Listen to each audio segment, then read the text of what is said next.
नमस्कार मेरे प्यारे साथियों, कैसे हैं आप सब लोग। स्वागत है आपका इस YouTube चैनल पर। तो आज के इस वीडियो में हम लोग डिस्कस करने वाले हैं विराम चिन्ह के बारे में। ये एक अच्छा टॉपिक है हिंदी व्याकरण में और इससे भी क्वेश्चन बनते हैं पेपर में। ज़्यादातर क्वेश्चन इससे बनते हैं आपके शुद्ध और अशुद्ध वाक्य में। इससे सीधे सीधे क्वेश्चन बनते हैं। जैसे पूछा जाएगा निम्नलिखित में से कौन सा अल्प विराम है, नीचे विकल्प दिए होंगे। निम्नलिखित में से कौन सा अर्ध विराम है, नीचे विकल्प दिए होंगे। ऐसे बहुत सारे क्वेश्चन बनते हैं। और रिक्त स्थान भरने को जो आते हैं उसमें से भी कभी कभी ऐसे क्वेश्चन पूछ लेते हैं विराम चिन्हों से। तो अगर आप सर्च करते करते आए हैं या आप देखना चाहते हैं वास्तव में, तो विराम चिन्ह से जो भी चीज़ें आप सीखना चाहते हैं वो सारी की सारी इस वीडियो में है। बस आपको वीडियो देखते रहना है। बहुत लंबा वीडियो नहीं बनेगा, ठीक है, क्योंकि फालतू की बकवास हम लोग बीच में करेंगे नहीं। तो वीडियो को अभी से लाइक कर दें और चैनल पर जो लोग नए हैं वो कृपया चैनल सब्सक्राइब कर दें और बेल आइकन दबा दें, जिससे वीडियो का नोटिफिकेशन आपको मिलता रहे। तो चलिए स्टार्ट करते हैं। विराम चिन्ह की आवश्यकता होती क्यों है ये समझ ले पहले। देखिए, विराम चिन्ह की आवश्यकता हमें इसलिए पड़ती है क्योंकि जब हम लोग बात करते हैं आपस में, तो वहाँ पर हम लोग कुछ बात करते करते कहीं कहीं रुकते हैं, तो आपको समझ में आता है या हमें समझ में आता है कि आप यहाँ पर रुके थे। लेकिन अगर उसी चीज़ को लिखा जाए तो जब लिखा जाएगा तो उसी चीज़ को जब वहाँ पर रुकेंगे तो कैसे पता लगेगा। तो वहीं पर ही विराम चिन्ह लगाते हैं। विराम चिन्ह का मतलब क्या होता है? रुकना या ठहरना, ठीक है। और चिन्ह का मतलब जानते हैं, तो रुकने या ठहरने का चिन्ह। जैसे मैं आपसे कहूँ कि जैसे कोई बहुत बड़ी ऐसी जगह है जहाँ पर कुत्ता मतलब जो है घूम रहा है, फिर कोई जानवर, गाय भैंसा कोई भी घूम रहा है, वो सीधे निकलना चाह रहा है लेकिन लोग उसको जल्दी जल्दी भगा रहे हैं। तो उसमें से कोई भीड़ में से एक आदमी बोलता है उसे रोको मत जाने दो, उसे रोको मत जाने दो। मतलब क्या हुआ?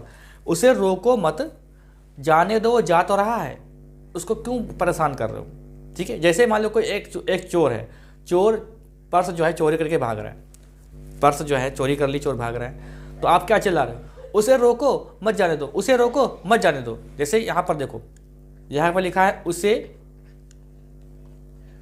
रोको मत जाने दो।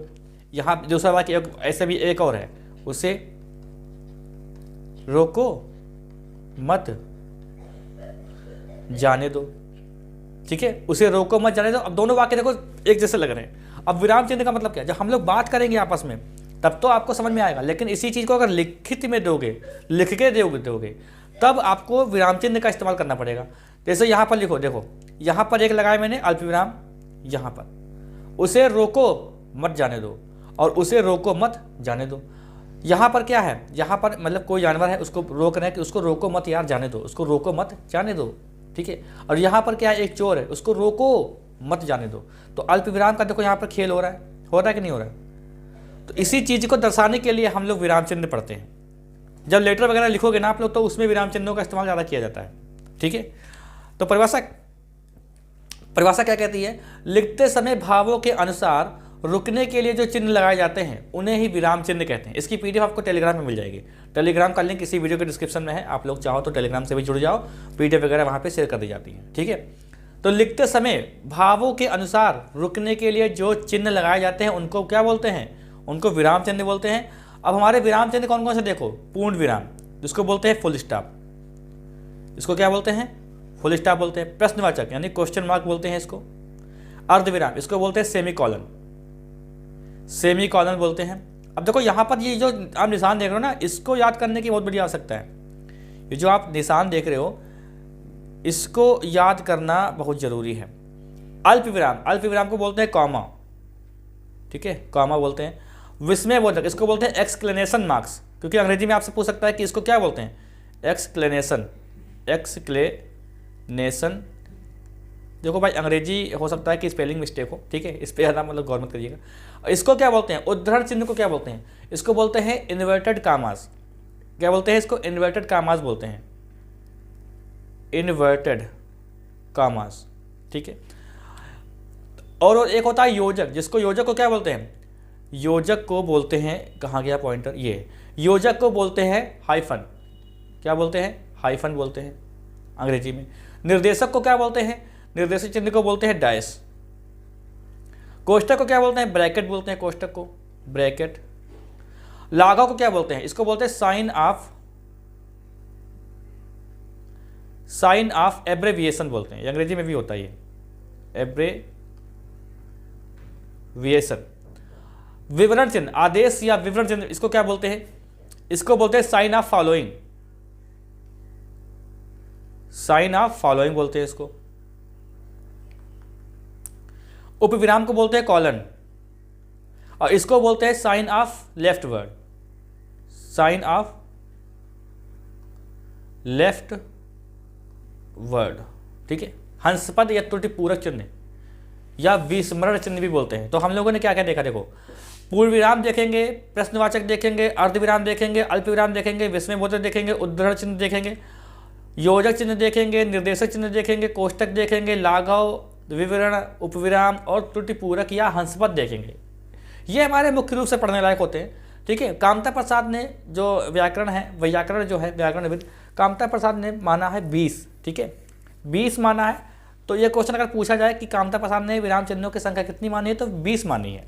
अब 20 मानी है तो 20 के 20 नहीं पढ़े जाते हैं, ठीक है। अब देखो, पहले देखते हैं पूर्ण विराम क्या होता है। तो पूर्ण विराम क्या होता है? जब वाक्य पूरा होता है, हम लोग क्या करते हैं, जैसे कि ये देखो, यहाँ पर एक देखो वाक्य क्या है, ये एक वाक्य पूरा हुआ और हम लोगों ने लगाया यहाँ पे पूर्ण। इसका मतलब क्या हुआ कि ये वाक्य समाप्त हो गया। ये क्या हुआ? ये वाक्य भाई समाप्त हो गया है। जब वाक्य पूरा हो जाता है तो उसके अंत में पूर्ण विराम लगाते हैं। जब वाक्य पूरा होता है तो उसके अंत में हम लोग क्या लगाते हैं? अल्प विराम, पूर्ण विराम लगाते हैं। अब अंग्रेजी में क्या होता है? अंग्रेजी में होता है फुल स्टॉप। ये इसका साइन ये होता है, जैसे हम सब इंसान हैं। अच्छा, हम सब इंसान हैं, ये वाक्य पूरा हो गया, ये देखो लगा हुआ है पूर्ण विराम। मेरी शादी हो गई, ये क्या लगा हुआ है? पूर्ण विराम लगा हुआ है, ठीक है। ये आसान होता है। सबसे ज़्यादा कठिनाई होती है अल्प विराम और अर्ध विराम को समझने में, ठीक है। उसको भी अच्छे से डिस्कस कर लेंगे। अब देखो, प्रश्नवाचक चिन्ह ये ऐसे होता है और ये कैसे होता है? ये कुछ ऐसे होता है। तो वाक्य में जब प्रश्न पूछा जाता है, वाक्य में जब प्रश्न पूछा जाए और वाक्य समाप्त हो जाए तो वहाँ पर पूर्ण विराम नहीं लगाते हैं, वहाँ पे क्या लगाते हैं? प्रश्नवाचक चिन्ह लगाते हैं। जानते होंगे आप लोग, ठीक है। अब देखो, यहाँ पर एरर क्या होती है अशुद्ध वाक्य में? उसमें क्या होता है कि प्रश्न दिया होता है और बाद में दिया होता है पूर्ण विराम। जनरली क्या होता है कि हम लोग क्या करते हैं, जब कभी जल्दी लिखते हैं तो ऐसे नोट्स वगैरह बना लेते हैं हम लोग, इतना विराम चिन्हों पर ध्यान देते नहीं है, तो निगाह नहीं पहुँचती है वहाँ तक। तो कभी कभी जब विराम चिन्हों की एरर होती है तो उसमें अक्सर ऐसा होता है, जहाँ पर अर्धविराम लगना चाहिए वहाँ पर अल्पविराम लगा होता है, तब भी वाक्य अशुद्ध है ना। वाक्य शुद्धि होता क्या? वाक्य शुद्धि में पूरी व्याकरण होती है, पूरी व्याकरण होती है उसमें। देखो, वाक्य में जब प्रश्न पूछा जाता है तो उसके अंत में क्या होता है भाई? प्रश्नवाचक चिन्ह लगाते हैं, जो इस प्रकार से होता है, प्रश्नवाचक चिन्ह। अब क्वेश्चन आपसे ऐसे भी बनेगा, निम्नलिखित में से कौन सा प्रश्नवाचक है, निम्नलिखित में से कौन सा उपविराम है, निम्नलिखित में से कौन सा लाघव चिन्ह है, ऐसे भी क्वेश्चन बनता है पेपर में, ठीक है। तो सारे आपको चिन्ह याद भी करने पड़ेंगे कि कौन सा कैसे चिन्ह था। तो वाक्य में क्या है? वाक्य में जब प्रश्न पूछा जाता है तो उस वाक्य के अंत में प्रश्नवाचक चिन्ह लगाते हैं। जैसे, क्या आप शादीशुदा हो? ठीक है, क्या आप शादीशुदा हैं? क्या आप शादीशुदा है? अब देखो, यहाँ पर जो लगा हुआ है ये क्वेश्चन मार्क लगा हुआ है। अब इसकी जगह अगर पूर्ण विराम लगा दोगे तो वाक्य अशुद्धि हो जाएगी। आप कौन हैं? तो ये क्या लगा दोगे अगर, तो वाक्य शुद्ध हो जाएगी। तो क्या लगाएंगे? ये लगाएंगे हम लोग क्वेश्चन मार्क, यानी प्रश्नवाचक चिन्ह लगाएंगे, ठीक है। अब देखते हैं अर्धविराम। देखो, अर्धविराम और अल्प विराम में काफ़ी कन्फ्यूजन होता है। जो अर्धविराम हमारा होता है उसमें क्या होता है कि जब पूर्ण विराम से भी कम समय लगता है, पूर्ण विराम यानी वाक्य पूरा करने में थोड़ा सा आधा समय लगता है, पूर्ण विराम से आधा समय लगे, वहाँ पर अर्धविराम लगाते हैं, मतलब आधा पूर्ण विराम। अर्धविराम का मतलब क्या हुआ? आधा पूर्ण विराम, ठीक है। जैसे देखो, ये है हमारा, ये अर्धविराम होता है, ये जो देख रहे हो ना, ये हमारा अर्धविराम है। तो क्या लिखा? वाक्य में जहाँ थोड़ी देर के लिए रुकते हैं, वाक्य में जहाँ थोड़ी देर के लिए रुकते हैं लेकिन वाक्य पूरा नहीं होता है, वहाँ अर्धविराम चिन्ह लगाया जाता है, ठीक। कैसे? जैसे, काम पूरा कर लो उसके बाद चले जाना। ये पूरा एक वाक्य है, इसको दो पार्ट में बांट दिया गया है, यानी दो उपवाक्य बांटा गया है। काम पूरा कर लो, अब यहाँ पर क्या लगेगा? अर्धविराम। अल्प विराम नहीं लगेगा, लगेगा क्या? अर्धविराम। अब ऐसा ही एक, बिल्कुल ऐसा ही एक वाक्य हम देखेंगे अल्प विराम में, तब मैं आपसे वहाँ पर तुलना कर दूंगा कि इसमें अर्धविराम और इसमें अल्प विराम क्यों लगा हुआ है, ठीक है। क्या लिखा हुआ है? काम पूरा कर लो। यहाँ पर देखो, आप खुद बोल, किसी से आप कह रहे हो, जैसे कि कोई आप ऑफिस में काम कर रहे हो या फिर आपसे आपके बॉस कह रहे हैं काम पूरा कर लो उसके बाद चले जाना। तो जब आपसे बोलेगा तो हल्का रुकेगा जरूर। आप खुद अगर बोल के देखो काम पूरा कर लो उसके बाद, तो सीधे सीधे नहीं बोलोगे काम पूरा कर लो उसका, नहीं, काम पूरा कर लो। यहाँ पर अपने आप जबान आपकी थोड़ी सी ठहरेगी, लेकिन इतनी नहीं ठहरेगी कि पूर्ण विराम लगाना पड़े, क्योंकि यह वाक्य कंप्लीट कहाँ हुआ, वाक्य तो आधा है ना, ये काम पूरा कर लो उसके बाद चले जाना। तो काम पूरा कर लो, अगर आप खुद बोल के देखोगे काम पूरा कर लो उसके बाद, तो कर लो के बाद आप थोड़ा सा ठहर रहे हो, थोड़ा सा रुक रहे हो, काम पूरा कर लो, हल्के से रुके, उसके बाद चले जाना। तो हल्के से रुकेंगे तो वहाँ पर क्या लगाएंगे, अर्धविराम, सेमीकोलन बोलते हैं इसको अंग्रेजी में। ये जो आप चिन्ह देख रहे हो ये बहुत इंपॉर्टेंट है, क्योंकि चिन्ह से ही क्वेश्चन बनेगा, क्योंकि चिन्ह ही तो लगाया जाएगा, विराम चिन्ह नहीं सही तो क्वेश्चन बनेगा। तो अर्धविराम का ये चिन्ह होता है, ठीक है। जैसे देखो अल्प विराम में क्या होता है, अब देखो यहाँ पर ऐसे भी हो सकता है, एक वाक्य को देख लेते हैं, जैसे इसी में देखें, जैसे देखा जाए खाना तैयार है, अर्धविराम, सब लोग आ जाओ, सब लोग आ जाओ, खाना तैयार है सब लोग आ जाओ, है ना, खाना तैयार है सब लोग आ जाओ। जैसे मम्मी क्या कहती हैं, खाना तैयार है सब लोग आ जाओ, खाना तैयार है सब लोग आ जाओ, तो क्या लगेगा यहाँ पर, अर्धविराम लगेगा। अब देखते हैं अल्पविराम। अल्पविराम की देखो कई सारी कंडीशन होती हैं, वाक्य में जहाँ अर्धविराम से भी कम समय लगता है, वाक्य में अगर वाक्य कोई है जहाँ पर अर्धविराम से भी कम समय लगे उसमें होता है अल्पविराम लगता है। अब आप ऐसे कह सकते हो कि अल्पविराम मतलब 1 गुना, 2 गुना मतलब अर्धविराम, और 4 गुना समय लग जाएगा तो हो जाएगा हमारा पूर्णविराम। मतलब इससे आधा ये और इससे आधा ये कौन सा हमारा हो जाएगा, ये से होगा सेमीकोलन, ये हो जाएगा हमारा कॉमा, मतलब अल्पविराम। तो अल्पविराम ये होता है। अल्पविराम कैसा होता है, अल्पविराम हमारा कुछ ऐसा दिखता है, ऐसे, ये हमारा क्या है, अल्पविराम है, ठीक है। तो वाक्य में जहां अर्धविराम से भी कम समय रुकने की, मतलब कम देर रुकने की जरूरत पड़ती है, वहां पर अल्पविराम लगाते हैं। जैसे एक वाक्य लिखो, जैसे एक और पॉइंट यहां पे लिखा हुआ है, जब वाक्य में एक ही तरह के कई शब्दों को अलग अलग लिखना हो, तब वहां पर भी उनके बीच अल्पविराम लगाते हैं। जैसे घर बनाने के लिए हमें ईंटें, सीमेंट, बालू, मोरंग आदि की आवश्यकता होती है। अब देखो ऐसे भी कह सकते हो, जैसे हलवा बनाने के लिए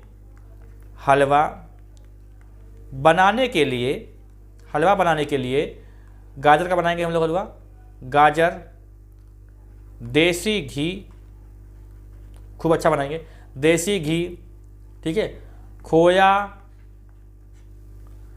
चीनी आदि की आवश्यकता होती है, ठीक है। तो यहां पर देखो क्या है, एक ही तरह के अलग अलग शब्द हैं, मतलब एक ही तरह के शब्द तो हैं। अब कहोगे सर एक तरह कहाँ गाजर अलग है, देसी के अलग, लेकिन एक ही तरह के ये, क्योंकि हलवा बनाने के लिए एक ही तरह की चीज़ें हैं, ये एक ही तरह के शब्द को अलग अलग लिखेंगे तो वहाँ पर लगाते हैं हम लोग अल्पविराम, ठीक है। फिर देखो, जब वाक्य में किसी को संबोधित करना होता है, वाक्य में किसी को संबोधित कर रहे हो, तब उस संबोधन के बाद भी अल्पविराम का ही प्रयोग करेंगे।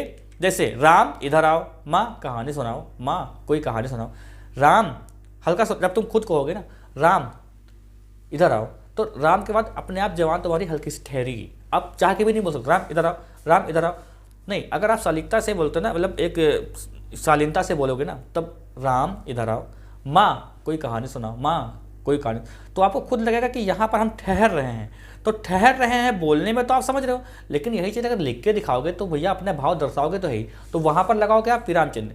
तो यहाँ पर अगर ऐसे आ जाए, ये ऐसे दिख जाए, तब पूरी रूप से ये वाक्य गलत हो जाएगा, वाक्य अशुद्धि हो जाएगी, क्योंकि संबोधन के बाद हम लोग अल्प विराम लगाते हैं। यहाँ पर हम संबोधित कर रहे हैं, तो बात अगर कोई संबोधित करके बात कही जा रही है तो उस संबोधन के बाद भी हम लोग अल्प विराम चिन्ह का ही प्रयोग करते हैं, ठीक है। जैसे राम इधर आओ, माँ कहानी सुनाओ। यदि किसी वाक्य में शुरू में हाँ, नहीं, कहो, लाओ आदि शब्द है तो इन शब्दों के बाद भी अल्प विराम लगाया जाता है। जैसे आपने कहा कि क्या मैं अंदर आ जाऊं, तो आपके अध्यापक ने कहा हाँ आ जाओ, तो आप जिसको कहेंगे हाँ, तो यहाँ पे लगेगा अल्प विराम, हाँ आ जाओ, हाँ आ जाओ, यहाँ पे पूर्ण लगा दो, वाक्य खत्म हो गया, ठीक है। जैसे कहो कैसे आना हुआ, अब देखो कहो कैसे आना हुआ, यहाँ पर भी हम एक संबोधन दे रहे हैं। जैसे कि आप कोई विधायक होते हैं, आप मिलने जाते हो किसी विधायक, बहुत बड़े आदमी से मिलने जा रहे हो, तो तुमसे कहेगा नाम नहीं लेगा कि सुरेश कैसे आना हुआ, ऐसा नहीं बोलेगा, कहो कैसे आना हुआ। तो कहो भी एक क्या हो रहा है, एक मतलब संबोधित ही कर रहा है। अब जैसे कि कहा है कि मैं तुम्हारे साथ जीवन भर रहना चाहता हूँ, लेकिन आपकी प्रेमिका को बोल रही है नहीं, मुझे नहीं रहना तुम्हारे साथ, तब नहीं। जैसे आपने कहा मैं तुम्हारे साथ जीवन भर रहना चाहता हूँ, तो प्रेमिका आपकी कह रही है या फिर आपका प्रेमी कह रहा है नहीं, मैं तुम्हारे साथ नहीं रह सकता।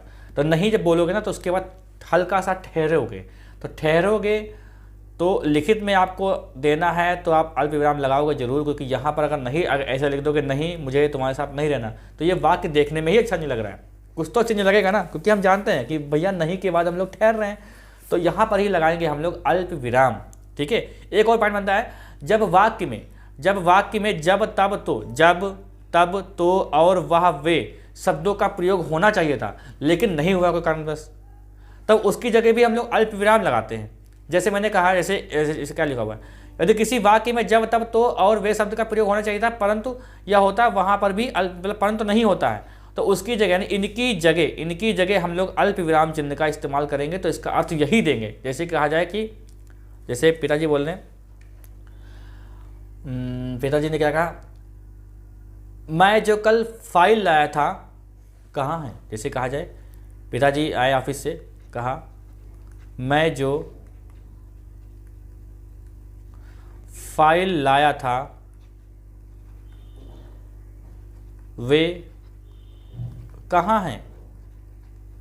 तो बात यहां पर हो रही है। अब वे की जगह आप क्या करो, वे की जगह आप अल्प विराम भी लगा सकते हो। ये ऐसे, मैं जो फाइल लाया था अल्प विराम कहाँ, क्योंकि यहाँ पर रुकना वैसे भी है, अगर वे नहीं बोलोगे तो रुकोगे भाई। जैसे मैं जो फाइल लाया था वे कहाँ है, ठीक, ऐसे हो गया। मैं जो फाइल लाया था कहाँ है, ऐसे कहोगे ना। जैसे मैं जो फाइल लाया था वे कहाँ, जैसे मैं जो फाइल लाया था वे कहाँ है, पूरा आपने पूरा सेंटेंस बोल दिया, मैं जो फाइल लाया था वे कहाँ है। अगर आप वे नहीं बोलोगे तो ऐसे बोलोगे, मैं जो फाइल लाया था कहाँ है, ऐसे बोलोगे ना। तो जहाँ पर था और कहाँ के बीच में रुके हो ना, वहीं पर ही लगाओगे अल्प विराम।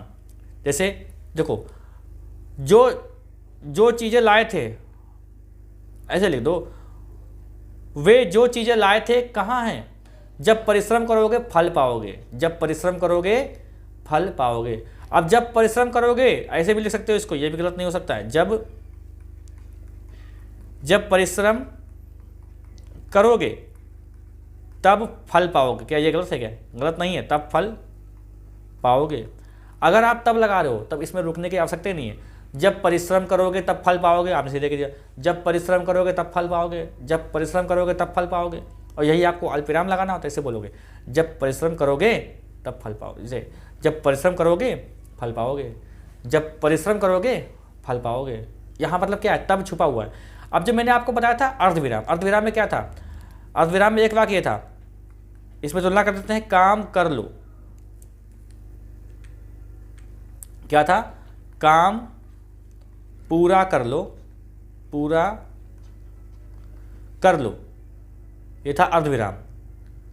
उसके बाद चले जाना। और यहां पर क्या है कि मैं जो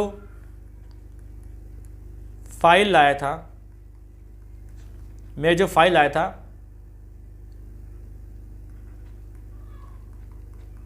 कहाँ है। अब देखो यहां पर आप क्वेश्चन मार्क के पीछे मत भागना कि क्वेश्चन मार्क लगाया तभी अल्पविराम लगा, यहाँ पर विराम लगा, ऐसा नहीं है।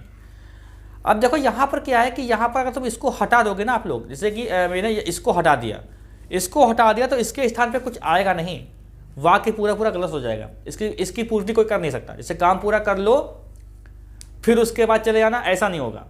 काम पूरा कर लो उसके बाद चले जाना, ये सही सेंटेंस है, यही सही वाक्य है। और यहाँ पर अगर तुम इसको हटा देते हो तो मैं जो फाइल लाया था वे लगा सकते हो। इसलिए अब देखो यहाँ पर क्या है, ये जो अल्प विराम है ये किसी किन्हीं शब्दों के स्थान पर आया है, लेकिन ये अर्धविराम किसी भी शब्दों के स्थान पर नहीं आया है। तो इसलिए देखो ये वाक्य बिल्कुल सेम लग रहे हैं, लेकिन यहाँ पर अर्धविराम है और यहाँ पर अल्प विराम है। तो अर्धविराम इसलिए लिखा क्योंकि इसकी जगह कोई और शब्द नहीं ले सकता, पर इसकी जगह और शब्द ले सकते हैं, तो यहाँ पर अल्प विराम हम लोग लगाते हैं। ठीक है, लगाते हैं अल्प विराम। चलिए अगला देखते हैं, आप समझ गए होंगे इस चीज को।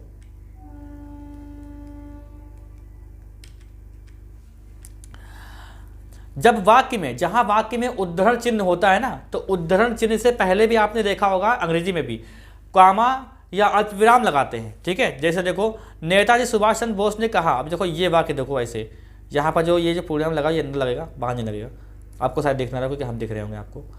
नेताजी सुभाष चंद्र बोस ने कहा तुम मुझे खून दो मैं तुम्हें आज़ादी दूंगा। तो ये जो कहा लगा है ना, उद्धरण चिन्ह से पहले भी हम लोग अल्प विराम चिन्ह का प्रयोग करते हैं। यहाँ पर अर्ध विराम या अन्य कोई चिन्ह नहीं आएगा, निर्देशक योजक कोई चिन्ह नहीं आएगा, यहाँ पर अल्प विराम ही हमेशा आएगा।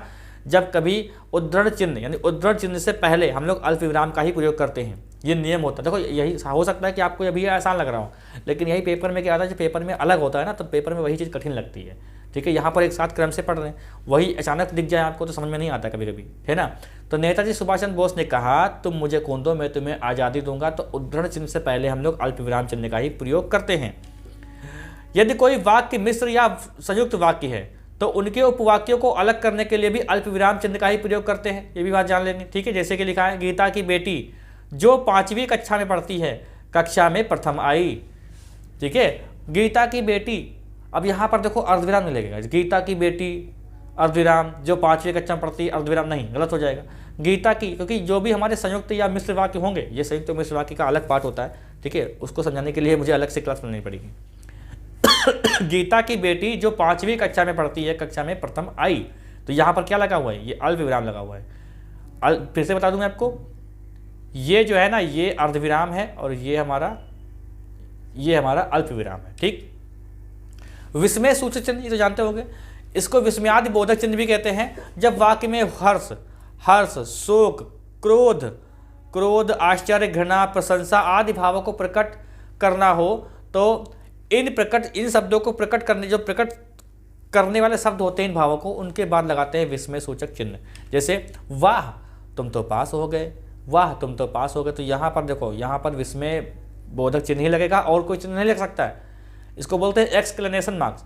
हाय या तो बहुत बुरा हुआ, हाय या तो बहुत बुरा हुआ, तो यहाँ पर क्या लगा हुआ है, विस्मय बोधक चिन्ह लगा हुआ है।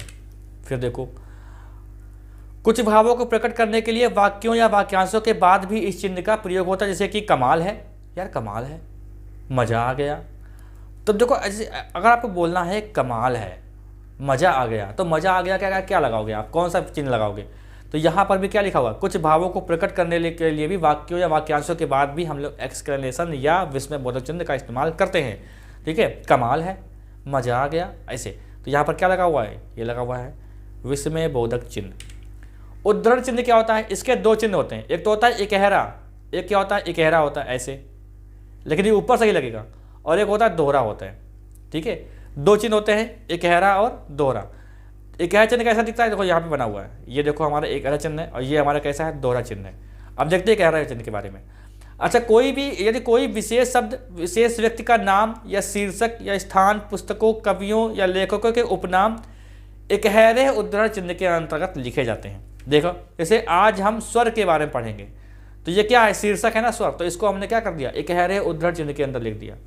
आज हम स्वर के बारे में पढ़ेंगे। अच्छा, कोई अगर कहे कि नहीं सर हम ब्रैकेट लगाएंगे, हम कोष्टक लगाएंगे, तो भैया कोष्टक नहीं लगा सकते, यहाँ पर नहीं लगेगा कोष्टक, गलत हो जाएगा। सूर्यकांत त्रिपाठी निराला, ये हमने क्या किया, ये हमने विशेष व्यक्ति का नाम दे दिया, निराला इसके नाम से फेमस है ना ये, तो इसको हमने दे दिया निराला, लगा दिया हमने कॉमा। अब यहाँ पर ब्रैकेट नहीं लगाओगे, ये गलत हो जाएगा। क्यों, क्योंकि भैया सब जानते हैं निराले को, ब्रैकेट क्या होता है, कोष्टक क्या होता है, अभी इसके बारे में देखेंगे। ठीक है, तो आज हम स्वर के बारे में पढ़ेंगे। सूर्यकांत त्रिपाठी निराला हिंदी के प्रसिद्ध कवि हैं। ठीक है, दोहरा चिन्ह देखो क्या होता है, किसी के द्वारा अगर कहीं बात को वैसे की वैसे दर्शाना हो, जैसे किसी ने कहा है बस डिक्टू वैसे ही दर्शाना हो, तो हम लोग उस बात को उद्धरण चिन्ह में रखते हैं। जैसे किसी की कही बात को ज्यों का त्यों लिखना हो तो दोहरे उद्धरण चिन्ह के अंदर लिखते हैं। सुरेश ने कहा मैं तुम्हारे साथ हूँ, ये पूर्णविराम यहाँ लगेगा। ठीक है, ये पूर्णविराम यहाँ लगेगा और यहाँ पर लगेगा, गलत टाइप हो गया।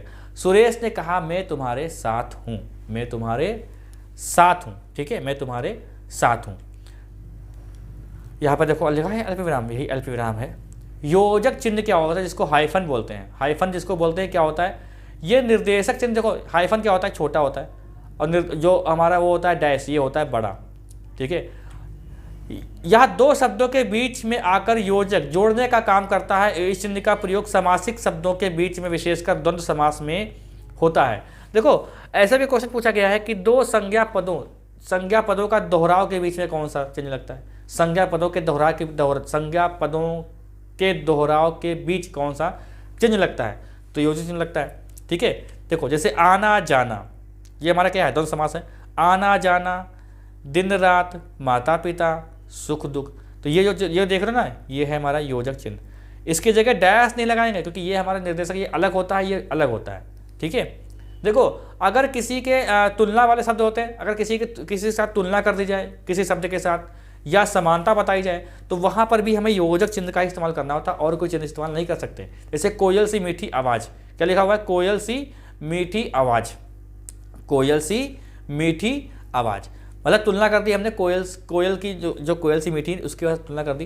तो यहाँ पर अगर कोयल सी लिखा जाए तो यहाँ पर और कोई चीज़ नहीं लगेगा, आप ऐसे कर दो या ऐसे कर दो या ब्रैकेट कर दो, ऐसा नहीं लगेगा। योजक चिन्ह नहीं लगाएंगे, और कोई तरीका नहीं होता है। ठीक है, ये अगर शुद्ध वाक्य में आएगा तो आपको ध्यान रखना होगा। कोयल सी मीठी बोली या कोयल सी मीठी आवाज़, ठीक है, ऐसे। निर्देशक चिन्ह क्या होता है? जब किसी बारे में निर्देश देते हैं, जब किसी के बारे में हम लोग क्या देते हैं? निर्देश देते हैं, तो निर्देशक चिन्ह का प्रयोग किया जाता है। कैसे? उदाहरण देते समय जैसे शब्द के बाद, अगर हम लोग कोई भी एग्जाम्पल दे रहे हैं, कहते हैं जैसे, तो जैसे शब्द के बाद जो हम लोग बनाते हैं, तीर वगैरह बनाते हैं, या फिर कोई चेहरा बना दिया, या फिर उंगली बना दी इस टाइप से, बंदूक टाइप से, वो सब गलत होता है। जैसे शब्द के बाद हम लोग निर्देशक चिन्ह ऐसे बनाते हैं, उसके बाद लिखते हैं एग्जाम्पल।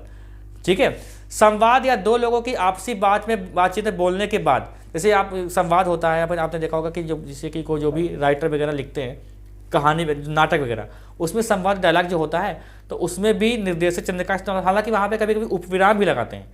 जैसे देखो यहाँ पर क्या है? राज, ये क्या है? राज बोल रहा है।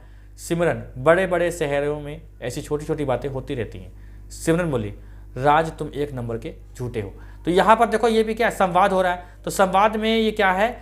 राज ने बोला, सिमरन, बड़े बड़े शहरों में ऐसी छोटी छोटी बातें होती रहती हैं। सिमरन बोल रही है, राज तुम एक नंबर के झूठे हो। तो यहाँ पर क्या है? संवाद है। तो यहाँ पर देखो क्या लगा हुआ है? निर्देशक चिन्ह लगा हुआ है। निर्देशक चिन्ह डैश योजक चिन्ह से बड़ा होता है, दुगना होता है, ऐसे मान सकते हो। किसी महापुरुष या लेखक के कथन के बाद उनके नाम से पहले इस चिन्ह का प्रयोग होता है। जैसे साहित्य समाज को दिशा प्रदान करता है, ये कहा है किसने? ब्रज किशोर पाठक ने कहा। तो यहाँ पर ये क्या लगा हुआ है? योजक चिन्ह लगा हुआ है, सॉरी निर्देशक चिन्ह लगा हुआ है। साहित्य समाज को दिशा प्रदान करता है, क्या लगा हुआ है? निर्देशक चिन्ह देखो लगा हुआ है, ब्रज किशोर पाठक। किसी विषय के भेदों का निर्देश करते समय, जैसे क्रिया के दो भेद होते हैं, तो क्रिया के दो भेद, इसके बाद क्या लगेगा? निर्देशक चिन्ह लगेगा। ऐसे गलत होता है, ठीक है, समझ लो। ऐसे ऐसे लगाते हैं, ये भी गलत होता है। तो क्रिया के दो भेद, सकर्मक और अकर्मक। ये विवरण चिन्ह क्या होता है? साइन ऑफ फॉलोइंग, ठीक है। इस चिन्ह का प्रयोग कई बार निर्देशक चिन्ह के इस्तेमाल उसमें करते हैं। देखो ये ऐसे है, ये चिन्ह गलत हो गया, ये चिन्ह ऐसे होना चाहिए। अच्छा, वो तो मैंने ऐसे बना रखा है। देखो विवरण चिन्ह क्या होता है? इस चिन्ह का प्रयोग जो है कई बार निर्देशक चिन्ह के स्थान पर भी किया जाता है, और जब किसी का विवरण देते समय इस चिन्ह का प्रयोग होता है। जैसे जब वाक्यों में निम्नलिखित शब्द लगाकर कोई विवरण दिया जाता है तो इस चिन्ह का प्रयोग होता है। जैसे दूध से हमें निम्नलिखित चीज़ें प्राप्त होती हैं, भारत की प्रमुख झीलें, जैसे ये देखो लगा हुआ है, दूध से हमें निम्नलिखित चीज़ें प्राप्त होती हैं। जैसे दूध तो प्राप्ति होता है, मक्खन, दही, घी, ठीक है, और क्या प्राप्त होता है? दूध, मक्खन, दही, खोया, पनीर, ये सब प्राप्त होती है। तो यहाँ पर देखो दूध से हमें निम्नलिखित चीज़ें प्राप्त होती हैं, ये लगा हुआ है साइन ऑफ फॉलोइंग, यानी विवरण चिन्ह। भारत की प्रमुख झीलें क्या होती हैं? ये देखो भारत की, ये लगा हुआ है, क्या है? क्या दे रहे हैं हम लोग? विवरण दे रहे हैं। विवरण मतलब साइन ऑफ फॉलोइंग, फॉलोइंग कर रहे हैं, तो ये क्या हो जाएगा? हमारा चिन्ह हो जाएगा विवरण चिन्ह। शीर्षक के बाद जैसे आप कोई शीर्षक डाल लो, जैसे आप पढ़ेंगे हम लोग व्यक्तिवाचक संज्ञा, जातिवाचक संज्ञा, तो उसके बाद भी हम लोग इस चिन्ह का ही प्रयोग करते हैं, ठीक है। ऐसे नहीं करते हैं, ये सब तरीका गलत होता है। जैसे हम लोग कभी संज्ञा पढ़ते हैं तो संज्ञा में क्या लिखा है? जैसे कि लिखा जाए जातिवाचक संज्ञा, तो उसके आगे हम लोग ऐसे करेंगे, उसके बाद लिखना शुरू करते हैं, ठीक है। उपविराम चिन्ह क्या होता है? ये देखो लगा हुआ, उपविराम चिन्ह लगा हुआ है। शीर्षक का अर्थ स्पष्ट करने या प्रभावशाली बनाने के लिए इस चिन्ह का प्रयोग होता है। जैसे मोबाइल, लाभ और हानियाँ, टेलीविजन, आज की आवश्यकता। आपने देखा होगा कि जब डेट वगैरह पढ़ती है, लेटर लिखते हो, लेटर जब कभी पत्र लिखते हो तो उसमें लिखता है दिनांक लिखा जाता है, तो उसके बाद ऐसे लिखते हैं, फिर कोई डेट डालते हैं, है ना। तो ये क्या होता है? उपविराम चिन्ह होता है। कांता प्रसाद ने इसको माना है विसर्ग, इसको विसर्ग की संज्ञा दी है। ये जो क्योंकि विसर्ग लग रहा है, ये क्या लग रहा है? विसर्ग लग रहा है, तो कांता प्रसाद ने इसको विसर्ग की संज्ञा दी है। तो शीर्षक का अर्थ स्पष्ट करने या प्रभावशाली बनाने के लिए क्या लगाते हैं हम लोग? उपविराम लगाते हैं। मोबाइल, लाभ और हानियाँ, टेलीविजन, आज की आवश्यकता।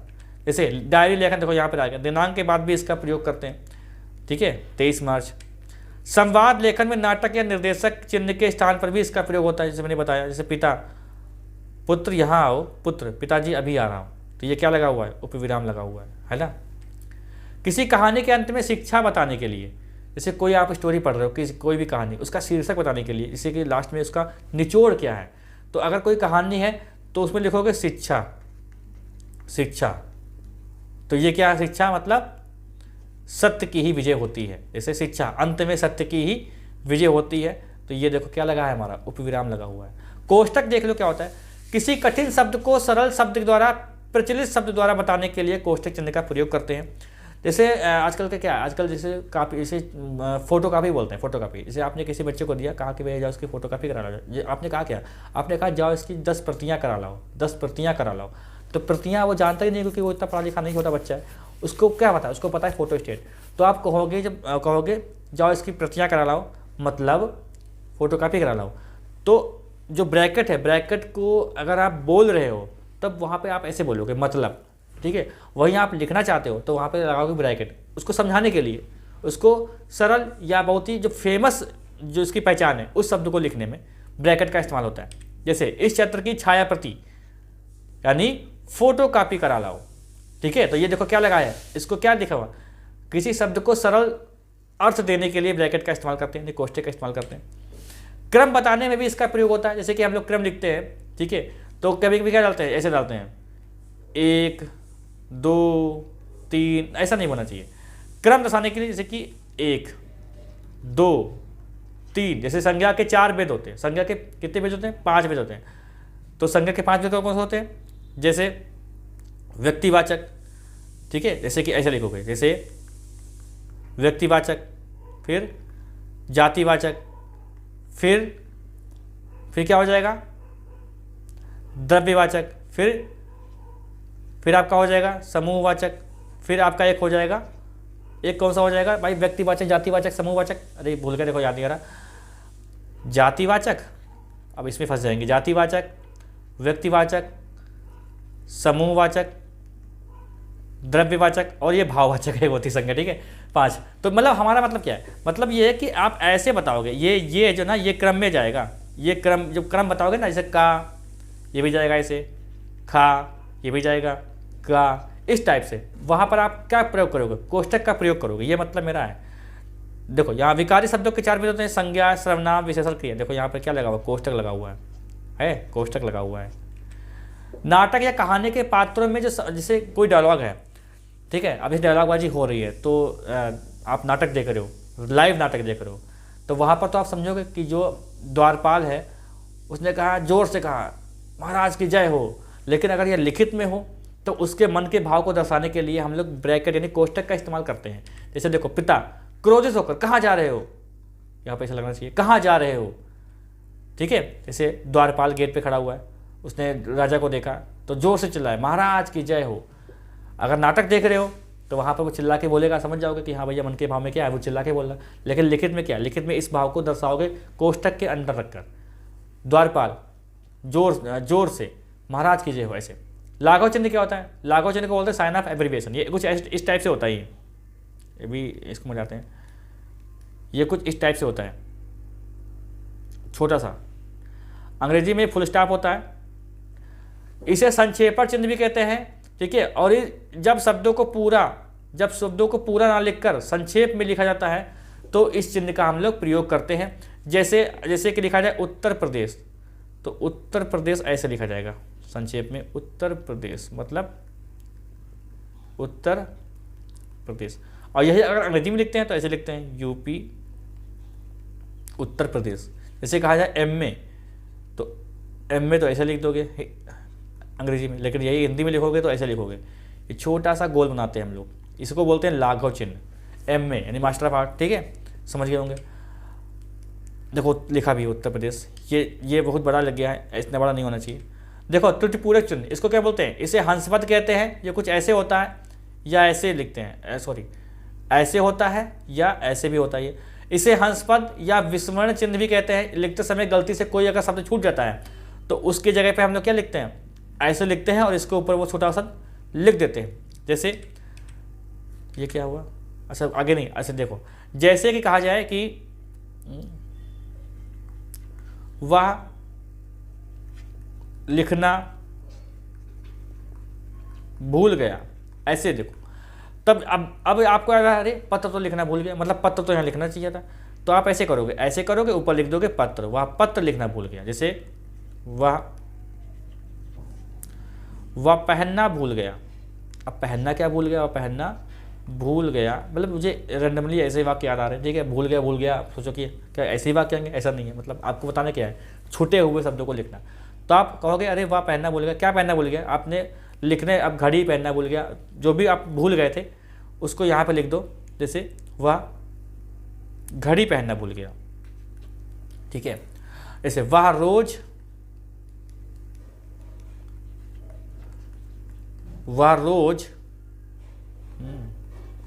खाता है। अरे आपने देखा अरे समोसा तो लिखने ही भूल गए, तो आप ऐसे करोगे, ऐसे चिन्ह लगाओगे और समोसा ऊपर लिख दोगे, ठीक है। और रोज समोसा खाता है, आपका ये त्रुटिपूर्ण चिन्ह हो गया। ये हो गया आपका पूरा विराम चिन्ह। छोटा सा टॉपिक था, आप लोग कमेंट करके बताइए कि आपको कैसा लगा वीडियो। और बहुत ही शॉर्ट वीडियो में मैंने आपको समझाया कि विराम चिन्ह क्या होता है, क्योंकि इसी को मैंने अपनी ऑफलाइन क्लास में 5 क्लासेस में समझाया है, 5 क्लासेस में समझाया था, जाके समझ में आएगा, ठीक है। क्योंकि वहाँ पर कुछ क्रॉस क्वेश्चन भी होते हैं। तो आपने वीडियो पूरा देखा यहाँ तक का, बहुत बहुत आपका धन्यवाद। और अपने साथियों को भी वीडियो को शेयर करें। कहीं पर कोई डाउट हुआ है तो आप लोग कमेंट करके अपना क्वेश्चन पूछ सकते हैं। चैनल पे जो लोग नए हैं वो कृपया सब्सक्राइब कर दें, बेल आइकन दबाएं, जिससे वीडियो का नोटिफिकेशन आपको मिलता रहे। मिलते हैं ऐसे ही इंटरेस्टिंग टॉपिक में नेक्स्ट वीडियो के साथ।